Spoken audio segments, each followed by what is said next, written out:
If you clicked on this video, you probably want more chests for stuff like primos and basic materials. This is easier said than done, but if you follow the right rule set and you have the right tools, this is a breeze. A lot of people have anxiety or they just don't really know where to begin or where to start. It's a very overwhelming experience to get in the game and start unlocking these chests or to start exploring the world 100%. This video is going to make this much more approachable for you, and I hope that you enjoy.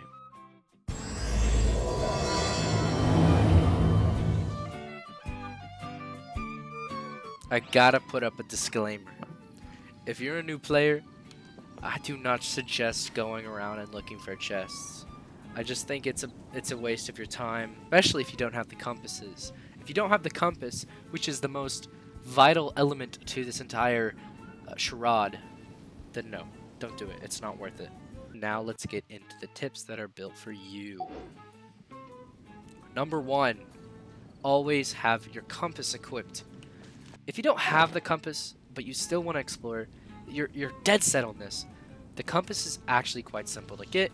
You just have to get your reputation level in Mondstadt, Liyue, Inazuma, and Sumeru up. It works for every single area in the respected region.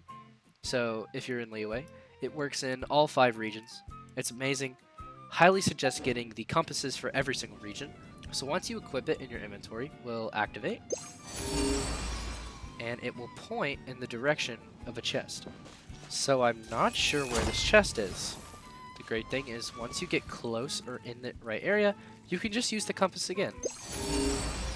And now I know the compass is in this rock. I think you can use this.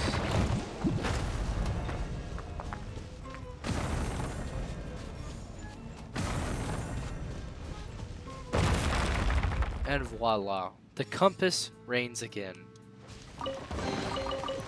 Number 2, Elemental Sight. Elemental Sight is actually a quite useless feature of the game. A lot of people, I feel, don't even know what Elemental Sight is. Now, what is Elemental Sight and what does it do? If you wanted me to say it in my own terms, nothing. They are not connected to the world like a static object is like this fence.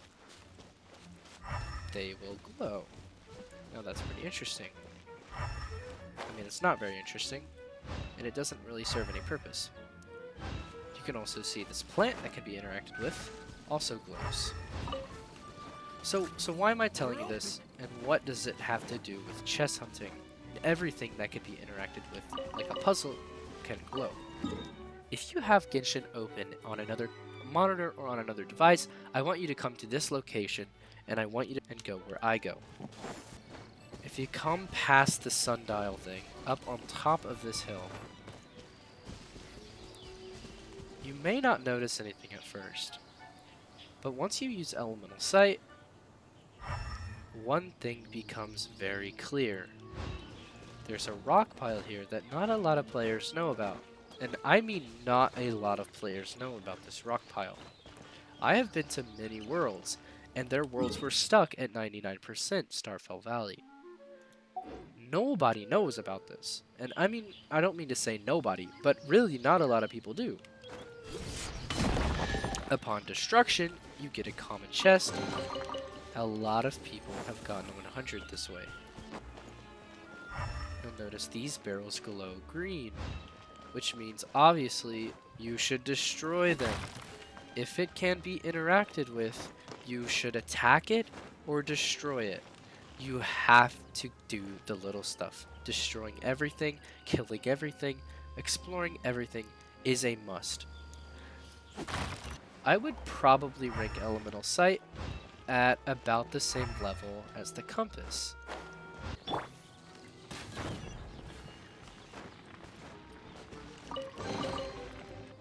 This random rock glows orange. How odd. I wonder what would happen if we destroyed it. A slime.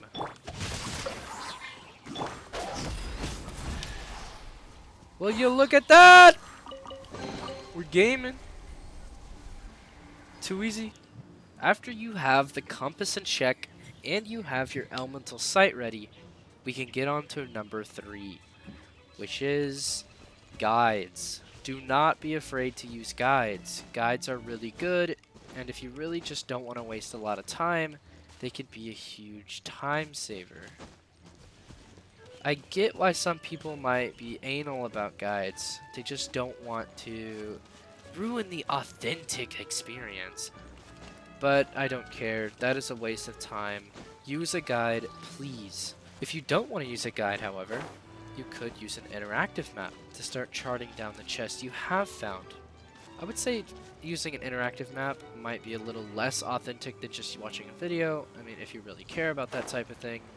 But an interactive map might be a great tool for people who just have a lot of time to waste. Interactive maps are great, but if you want to chart down every single chest, that would take forever. If you see something like this on the map, I can almost guarantee you there will be chests involved. Look at this house right here. I don't think MiHoYo would put this here if it had literally no purpose. All of these little structures you see have chests in them. I can guarantee that. This right here probably has a chest. I mean, there might be a case where a building won't. But I know that these circles right here have chests in them. Lingshu Pass has many chests inside it. I mean, it's a region, so of course it does.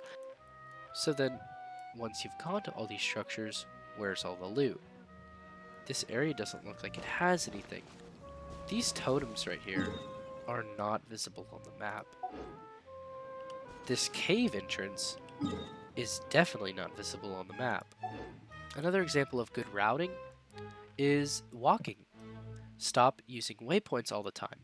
If you're trying to get somewhere, walk there, especially in some place like Mount Hulao, where you could just go to the teleport waypoint and you'll be fine. But why don't you try and go up from the bottom all the way up the top? There's very large orange clusters of rock that if you break them open, I think there's like 3 chests inside of them along the top of the hill. That's that, I guess. We've got the compass, we got the elemental sight, we have the interactive map, we have the guides, we have the routing. What could there possibly be left? Nothing.